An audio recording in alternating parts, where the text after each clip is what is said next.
Bonjour, je m'appelle Juliette. Je vais faire une vidéo sur les mangas. Parce que je déteste les mangas. Je n'en ai absolument aucun parce que j'aime pas ça. Je trouve ça tellement horripilant que dès que j'en vois, j'ai envie de les vomir. Voilà, exactement. Là, c'est un fond vert. Allez, c'est une petite boutade. Non, j'adore les mangas. Je vais parler de deux catégories. Peut-être une petite troisième, c'est une petite surprise. Je vais parler des shoujo d'abord et après des shonen. Les shoujo. Il y en a beaucoup qui disent que les shoujo c'est pour les filles. Certes, mais aussi ça peut être pour les garçons. Hein. Si je suis en manque d'amour, là, je suis en manque d'amour. On est parti. Bah, ça va tomber ça. Nous allons parler de Daisy. Je sais pas expliquer donc je vais le faire le résumé. Depuis la mort de son frère, l'unique parent qui lui restait était Ruby seule, avec pour soutien moral le téléphone portable que son frère lui a donné, c'est sur lequel elle reçoit les mails d'un personnage mystérieux en se faisant appeler Daisy. Un jour, pour une raison idiote, elle se retrouve à travailler au service de Kurosaki, le gardien du lycée aux allures de voyou. Mais ce vaurien n'aurait-il pas quelque chose à cacher à Teru? Et moi quand j'ai lu le résumé, j'ai pas du tout envie de lire le livre. Donc j'étais sur place et je me suis dit bon, on va l'acheter quand même. Parce que voilà, je suis complètement stupide. Déjà, regardez-moi ça. Qu'est-ce que c'est que ça? C'est que ça, c'est pas humain. Enfin bref. Lol, je suis très mature. Voilà. Deuxième position, Living Nanami. Oui, non, je n'ai pas cherché les prénoms japonais parce que j'avais la flemme. Regardez-moi ce titre, Julieta.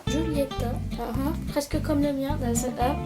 C'est un signe, je vais vous le dire derrière parce que je ne sais pas faire le résumé. Voilà, je suis une grosse. Nanami peut dire adieu à sa vie de lycéenne ordinaire, abandonnée par un père criblé de dettes. Elle se retrouve à la rue. Mais le destin lui fait alors rencontrer un étrange jeune homme qui lui fait don de sa demeure. Cependant, acceptant sans réfléchir ce cadeau puisqu'insolite, Nanami ne sait pas encore que par la même occasion, elle vient d'être promue au rang de déesse. Et elle va rencontrer Tomoe, un yokai. Mais au final, elle va devenir son serviteur. Pur les hasards. Vous laissez lire, il est génial. Les dessins sont bien. Et si vous voulez pas le lire, vous le regardez en animé. Nous allons voir la phase finale des shoujo. Attention, je vais vous présenter le premier shoujo que j'ai eu de toute ma vie. Voici mon premier shoujo. Oui, il a l'air cucu. Il est extrêmement génial. La princesse Sakura, qui n'a que 14 ans, est soudainement convoquée à la capitale par son fiancé, le prince Aura, qu'elle déteste à cause de son égoïsme. Sakura décide de faire une fugue une nuit de pleine lune, entraînant avec elle les roues de la destinée. Voilà.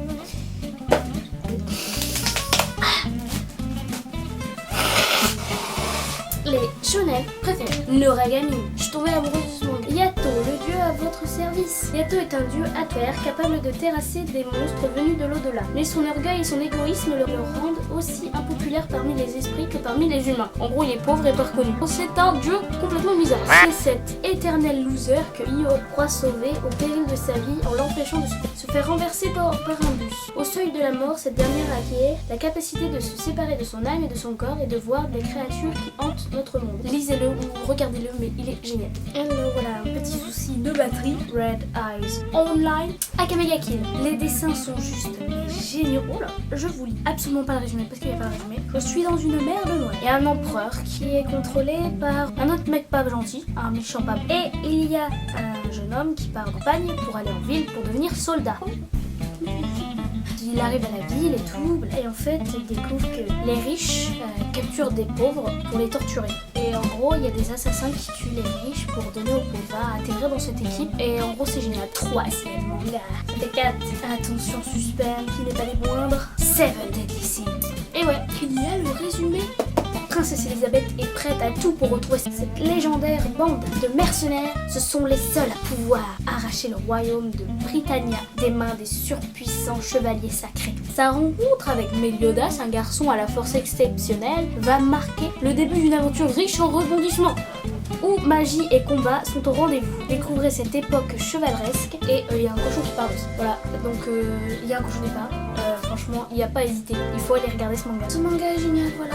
Regardez-le. Et puis c'est tout. Je suis élégante.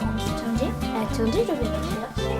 Du yaoi. Le yaoi, c'est là. Il y a un petit passage que je vais vous lire que j'apprécie extrêmement parce que je suis mature comme vous le constatez. Je ne veux plus, quand on y réfléchit, c'est impossible de mettre un truc pareil. C'est physiquement impossible. Et il y a un peu l'esprit pervers et vous comprendrez.